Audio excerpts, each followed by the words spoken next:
कधीच नाही चुकणार तुमचे फेवरेट टीव्ही शोज झी5 सोबत, तेही एकदम फ्री. काय सांगू कसं सांगू मलाच माझी वाटे आज कुणीतरी बाहेर बसलंय आज काय सांगू.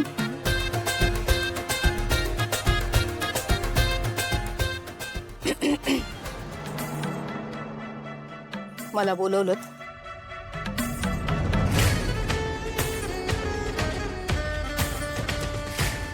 त्याला काय म्हणायचं, स्वतःच बोलवायचं आणि स्वतःच तोंड फिरवून बसायचं.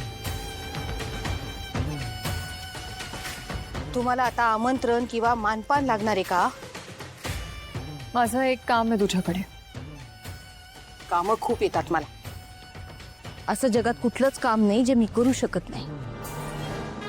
मला पार्लरचा कोर्स येतो, मला टॅटू काढता येतो, मला मेहंदी येते, मला आयब्रो करता येतात, मला वॅक्सिंग येतं. फक्त ही कामं मला बसून करावी लागतात. त्याचं काय आहे, दगदग फारशी झेपत नाही मला. गरम कॉफी आहे का? तुमची आहे नाही का?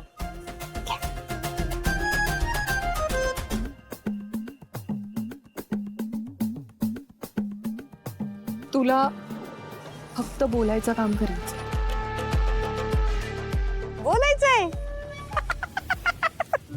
बोलण्यात तर एक नंबर आहे हो मी. नवऱ्याला विचारा ना माझ्या, बोलूच देत नाही. अहो एवढंच काय, नाक्यावर बायका आहेत ना त्यांना बी विचारा, त्यांना बी बोलू देत नाही मी. ते वक्तृत्व स्पर्धा काय म्हणतात ते, शेवटून पहिले यायचे मी. बोलण्याच्या बाबतीत माझ्या नावावर रेकॉर्डच व्हायला पाहिजे. नॉन स्टॉप हिट्स जयंती. पण आता तुम्ही जे सांगाल तेच ऐकेन आणि तेच बोलेन. बर,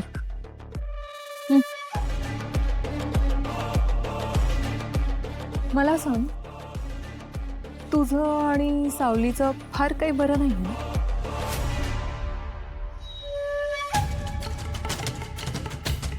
कारण ऑब्झर्व केलंय मी, तुला सावली आवडत नाही ना. जशी तुला सावली आवडत नाही ना, तशी मला ती अजिबात आवडत. आणि त्यामुळे तू माझं एक काम करायचं.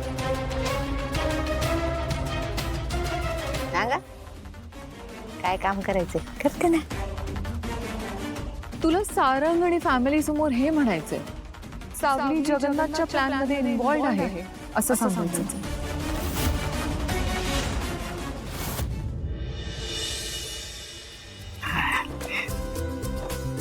वा, कमाल जेवण होतं.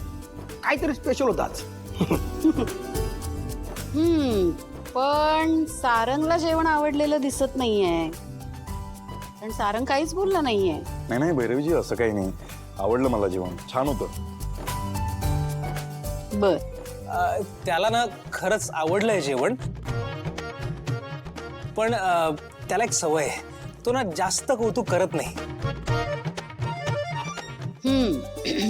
म्हणजे एकंदरीत सारंगला जेवण आवडलंय तर. हां, एका गोष्टीची कमी होती, म्हणजे आहे.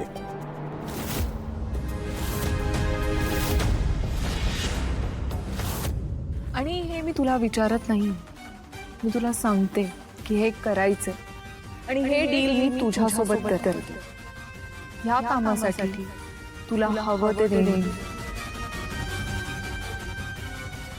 हवं ते द्या. येस.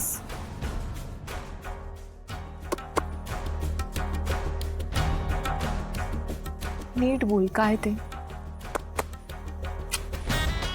अहो काल रात्री नाही का लिप बाम लावत होता तुम्ही, तो पाहिजे. लिप बाम दिलं. घेऊन येते. हे पकडा पकडा पकडा, व्हॅनिटी घेऊन येते.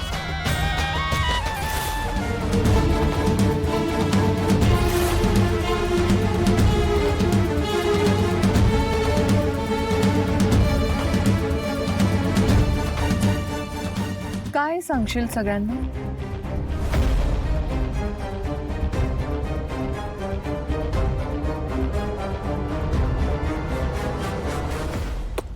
काय का काय झालं? आम्ही असे गरीबडे ना, पैसा नाही, पाणी नाही, खायला काही नाही.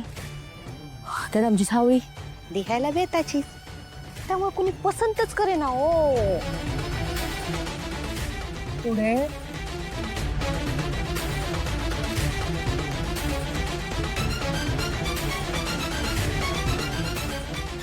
पण तिच्या आई बापाला वाटायचं तिला कोणतरी मोठा राजकुमार मिळणार. कसलं काय कधी पसंत करत नव्हतं. मुलीला बघतात पहिल्या नजरेत भरतं ते तिचं रूप, तिचा रंग. मग झाली व्हिलनची एंट्री.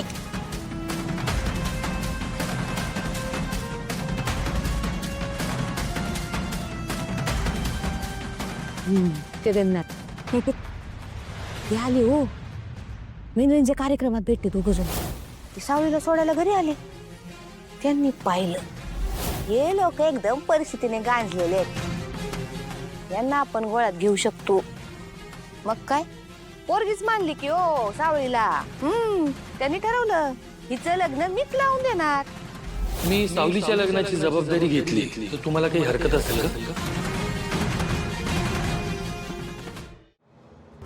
मग त्यांनी अमरला निवडलं सावलीसाठी. मला मुलगी पसंत आहे. लग्न ठरवलं, सगळा खर्च मीच करणार म्हणले. आणि केला किंवा खर्च सगळं घर सजवलं होतं फुलांनी. मेहंदी म्हणू नका, हळद म्हणू नका, हे पैसा वाचला. पण ते हळदीचं भांड आहे ना, म्हणजे त्यात उष्टी हळद आली होती. मला वाटत तुमच्याच घरचं होतं, महाग होतं खूप. असं झालं हो सगळं. आम्हाला काय फुकटच मिळत होतं सगळं. बिन पैशाची पोरगी खपत होती. अजून काय पाहिजे सांगा बरं. आम्ही पण नटून तटून गेलो की लग्नाला हॉलवर.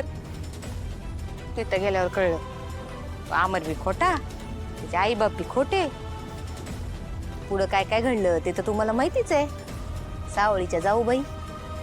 म्हणजे या सगळ्यात तुमची काही चूक नाही. अजिबात नाही.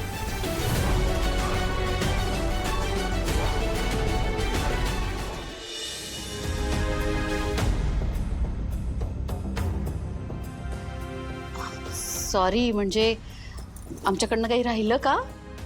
आणि घाबरू नका. असं ताराचा आवाज नेहमीच मी कार्यक्रमांमध्ये ऐकलाय किंवा रेकॉर्डेड गाणं ऐकलंय. माझी अशी इच्छा आहे की आज समोरासमोर जर तिचं गाणं ऐकता आलं मला तर माझं भाग्य समजेल मी.